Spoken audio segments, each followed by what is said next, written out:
Welcome to Geography. I'm going to let you in on a deep, dark secret.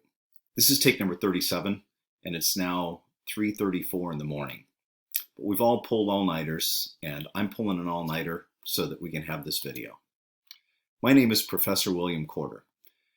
Most of my students, I think, call me Corder. Some people call me Professor Corder. Whatever you feel more comfortable with is fine. My friends call me Bill. The class we're going to take together is called World Regional Geography 100. What is this course about?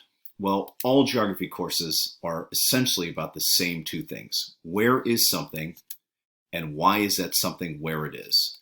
In particular, in a World Regional Geography class, what we look at is a spatial study of the Earth, which means we're looking at the Earth across the Earth's surface. And in a World Regional Geography course, what we do is we break the Earth up into particular regions. A region is a place on Earth that has certain characteristics in common. And in this class also, what I'm going to try and do is point out interconnections on the planet. Sometimes things that seem like they're connected are not really connected, and other times things that don't seem like they're connected are very connected. Now, at least metaphorically, what we would like to have happen is this. Probably you want the same thing. By the time you finish this class, you've crossed the metaphorical bridge and crossed the river, and now you are on the other side, and you have a different view on the way the world works. I personally really like mountains, so we're going to talk about mountains. I also like the coastline. Now, notice that both of those things are physical characteristics on the surface of the planet. But we're also going to look at things like, for example, pyramids. Pyramids are like mountains that people have built. And I also very much like farms. I like agriculture. In fact, in my backyard, which is right over there, I have something like a farm back there. I have chickens back there. I have a vegetable garden back there. I have fruit trees growing back there.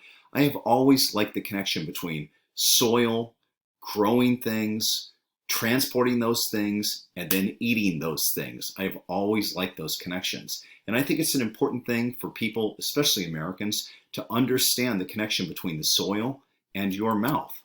I think most Americans think that if you want a box of cornflakes, you go over to the cornflake tree, pick the box of cornflakes, and here's the box of cornflakes. But of course, agriculture is much more complicated than that. And then what we're going to do is we're going to think about some of these things, enjoy them, ruminate on them.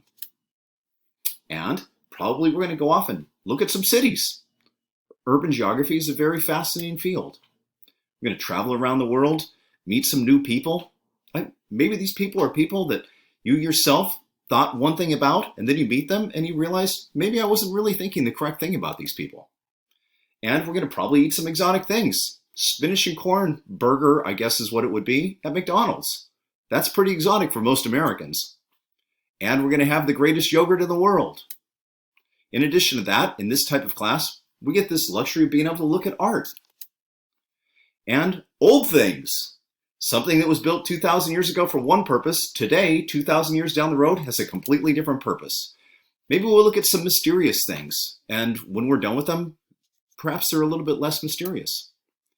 And then when the class is over, hopefully you go once again to the end of your metaphorical dock, you look across a beautiful lake, you look at the sun setting, and you view the world and the people on this planet in a slightly different way than when you started. Have you ever taken an online class?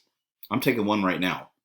And when I started taking that class, because I'd never taken one, I was wondering, is it more work or less work than a regular class? Well, this sort of depends. It depends on your time management skills, and it depends on your discipline. But if you have good time management skills and you're disciplined, it actually presents freedom to you. Because in a normal class where you meet face-to-face, at 8:35 in the morning on Monday and Wednesday, you have to be in that classroom for 16 weeks.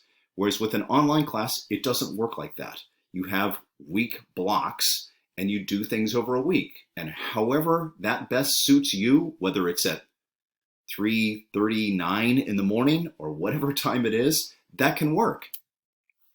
And we're also going to build community in here. Now, it's a strange thing to think about building community online because we seem to be at a distance from each other.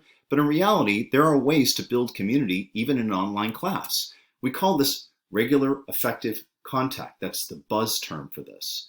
And what that means is this, is that We're going to have regular contact with each other, you and me, and you are also going to have regular contact with the other students in the class.